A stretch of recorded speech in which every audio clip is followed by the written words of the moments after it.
Bismillahirrahmanirrahim. Assalamualaikum warahmatullahi wabarakatuh. Hamdan wa syukran lillah, salatan wa salaman ala rasulillah, amma ba'd. Bersyukur kita kepada Allah subhanahu wa ta'ala dengan ucapan alhamdulillahi rabbil alamin, dan bersalawat kita kepada Rasulullah sallallahu alaihi wasallam dengan ucapan Allahumma salli ala Muhammad wa ala ali Muhammad. Semoga kita termasuk hamba-hamba Allah yang pandai bersyukur dan umat Nabi Muhammad yang insyaallah dengan izin Allah, dengan ucapan salawat yang kita ucapkan di dalam dunia kita mendapatkan manfaat, dan di hari akhirat semoga kita mendapatkan syafaat. Amin ya rabbal alamin. Saudara-saudaraku yang dirahmati oleh Allah subhanahu wa ta'ala, di dalam hidup ini tidak seorang pun di antara kita yang menginginkan dan mendambakan kita ini termasuk orang-orang yang celaka, baik itu celaka di dunia, terlebih-lebih celaka di hari akhirat nanti. Saya yakin semua kita pasti ingin menjadi orang yang selamat, orang yang bahagia, baik di dunia maupun di hari akhirat nanti. Saudara-saudaraku yang dirahmati oleh Allah subhanahu wa ta'ala, ada 4 kelompok manusia yang celaka, baik itu celaka di dunia, terlebih-lebih celaka di hari akhirat nanti. Yang pertama, orang-orang yang celaka itu adalah nisyanu dzunubil madiyati, melupakan dosa dan kesalahan yang dia lakukan pada masa yang lalu. Saudara-saudaraku yang dirahmati oleh Allah subhanahu wa ta'ala, setiap makhluk yang bernama manusia, tidak seorang pun di antara kita yang luput dari dosa dan kesalahan, karena itu adalah sifatnya manusia.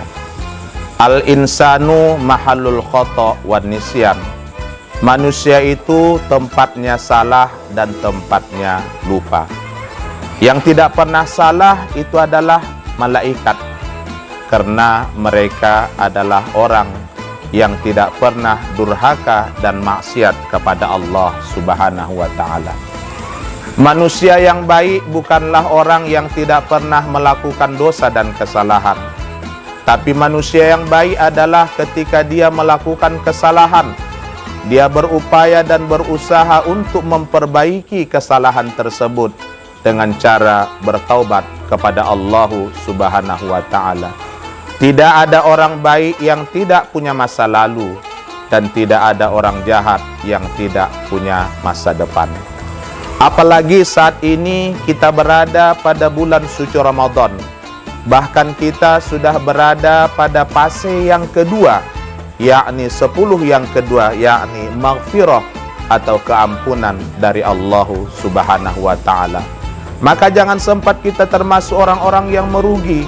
Siapakah orang-orang yang merugi? Yakni orang-orang yang bertemu dengan bulan suci Ramadan, namun dosa dan kesalahan dia tidak diampuni oleh Allah subhanahu wa ta'ala.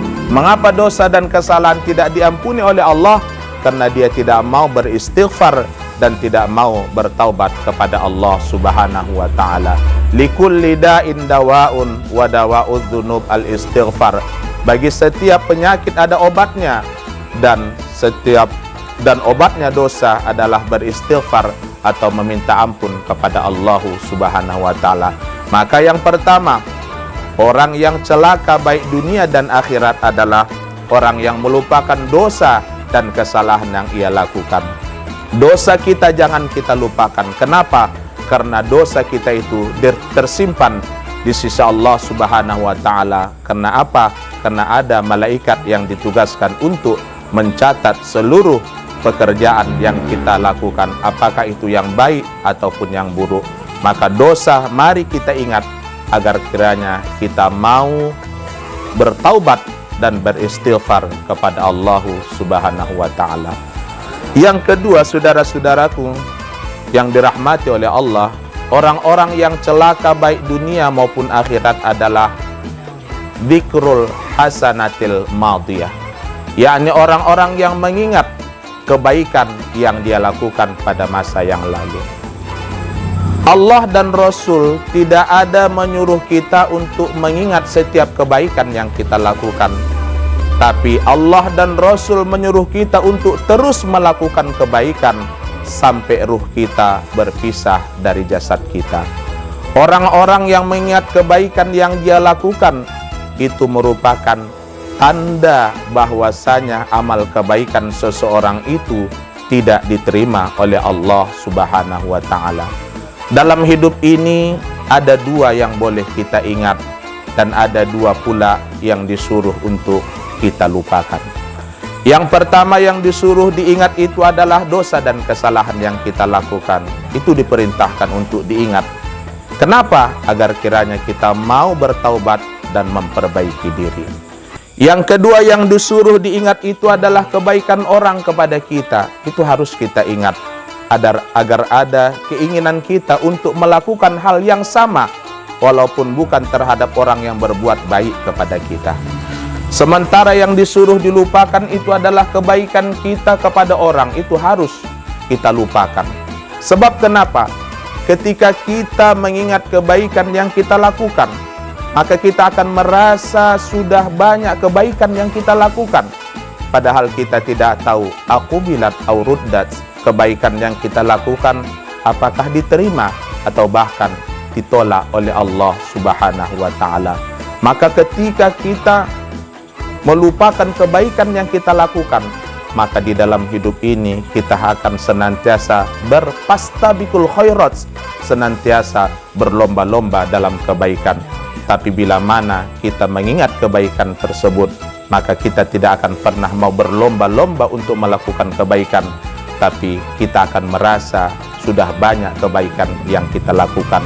Maka orang yang mengingat kebaikan yang dia lakukan pada masa yang lalu, itu pertanda orang tersebut adalah orang-orang yang celaka baik dunia maupun akhirat. Saudara-saudaraku yang dirahmati oleh Allah Subhanahu wa ta'ala, yang ketiga, orang-orang yang celaka dunia dan akhirat itu adalah wan nazru man dunahu fid din. Yang ketiga, orang-orang yang celaka dunia dan akhirat itu adalah melihat ke bawah dalam urusan agama. Dalam urusan agama seharusnya kita melihat orang yang ada di atas kita. Kita harus mencontoh orang yang lebih alim dari kita. Jangan kita mencontoh orang yang lebih jahil dari kita. Ketika dalam urusan agama kita melihat orang yang ada di bawah kita, maka kitalah orang yang celaka baik dunia maupun akhirat.